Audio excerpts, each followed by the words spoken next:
on that thing. And Woody T, he's been helped over the side. I think he got a promotion, so they put him over. There he goes.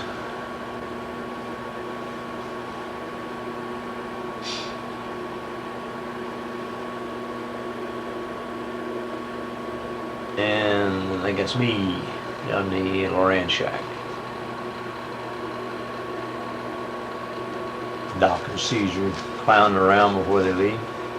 Or Caesar gets on the log plate out there.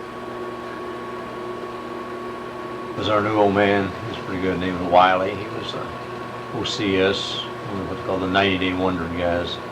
Guy had a master's degree in electrical engineering or something like that.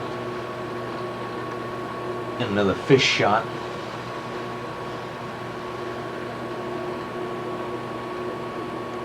And that's just one of the old boats we built. We built that thing one afternoon and got a little outboard motor and did a little small boat for us. We built that. Didn't work too well, so we cut about another 3 foot of the bow off, and it worked pretty good. Had a glass bottom in it. And that's me back in my quarters there.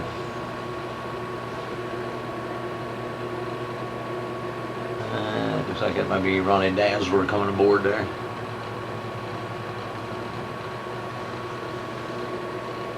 Langusta they call it. They call them rock lobsters. Get a lot of them down there. We used to sell the tails for about $2 a piece to the guys that flew the log flight in.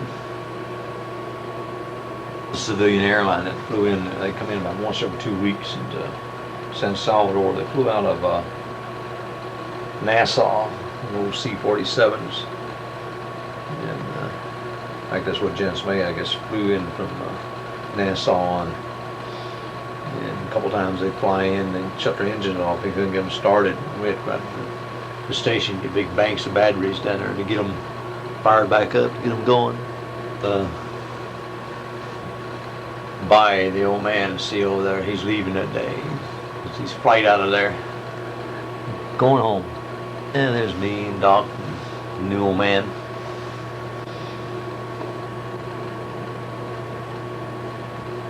Caesar in one of his famous cookouts.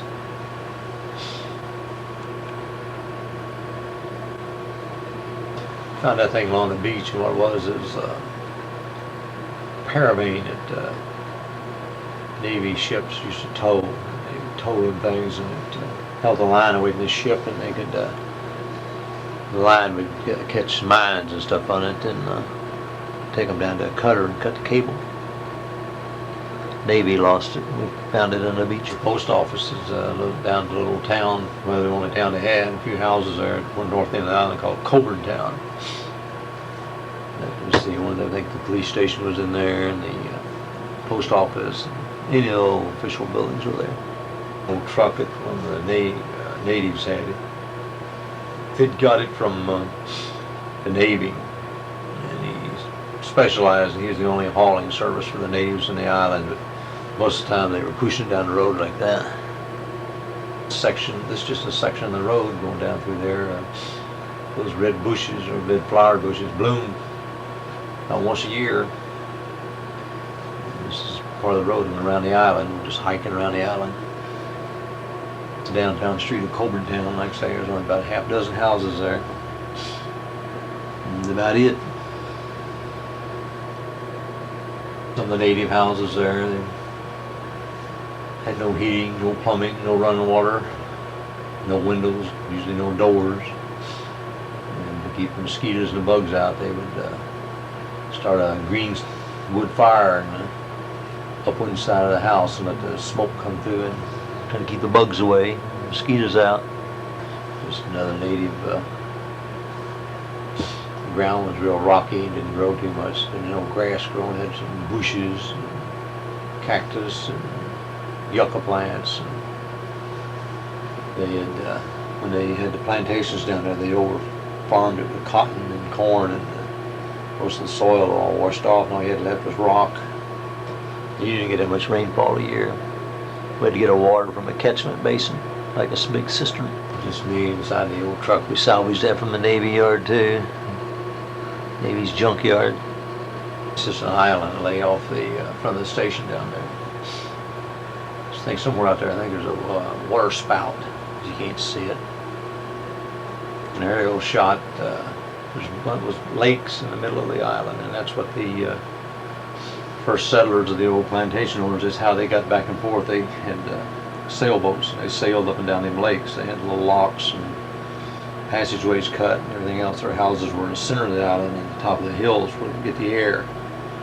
The natives would go back there because they were superstitious. They thought the old ruins are still inhabited with ghosts. But those lakes were usually, they were stinky, they smelled like sulfur.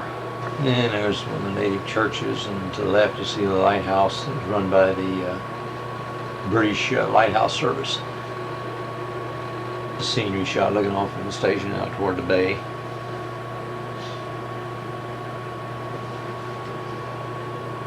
Now you can see it, there's a water spout out there. They're typhoon season. I think the typhoon was moving north of us there. Their old truck looking out over the ocean. You can get an idea of the soil there is rocky and old thorn bushes growing. Better shot of that native in his boat down there. Going up to the trail, this is the southern end of the island. They call that Watning's Castle. That's the remains of it there. You can see the thorn bushes and the cactus. You have to follow along a trail to get there. You just can't walk across a field to get there. But those ruins are really preserved. They have big thick stone walls. They're built back probably in the 1700, something like that. They're abandoned probably in early 1800s. They had thatch roofs on them. Those roofs are gone, but the old walls and stuff are still there.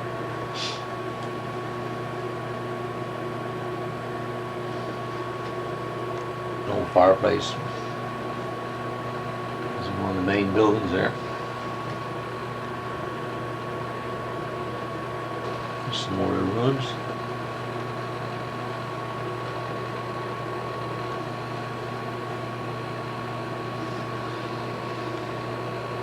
Be in front of the other ruins.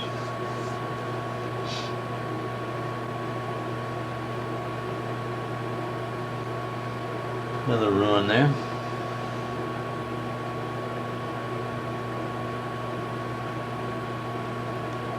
The top of a chimney.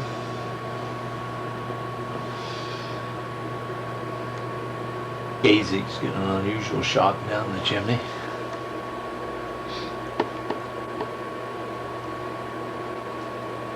When I found this, I thought I'd really found something. This is down in one of these pits, probably about 25 foot deep, and maybe 200 foot around. Off to the side, going down into the, there's a bunch of stone steps. Somebody cut steps down in there. Oh boy, I found it now. But I guess what it was one time water used to stand down there. It's like a spring house where they kept their perishables. It's like an ice box. But I thought I'd really found something. I thought, man, I found the gold now. This is up by Watning's Castle down over the hill. The scenery shot there, looking over the ruins out. There's a pond down there. And looking out across the island. Really rough in the interior. You used to go back there and there's wild cattle back in there and all kinds of stuff. This was like a stone tower built on the tallest part of the island. And what they said it was where they kept watch for ships. The old story was it was built by the pirates. I imagine the landowners down there built it so they could watch for ships that came in. That was an old chapel down there, down near the edge of the island.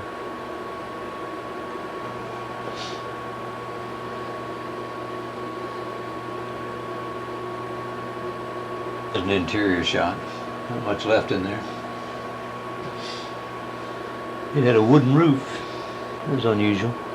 There's the old man and Doc on one of our trips. That's me, but that just gives you an idea of the vegetation that's around there. The briars and the bushes.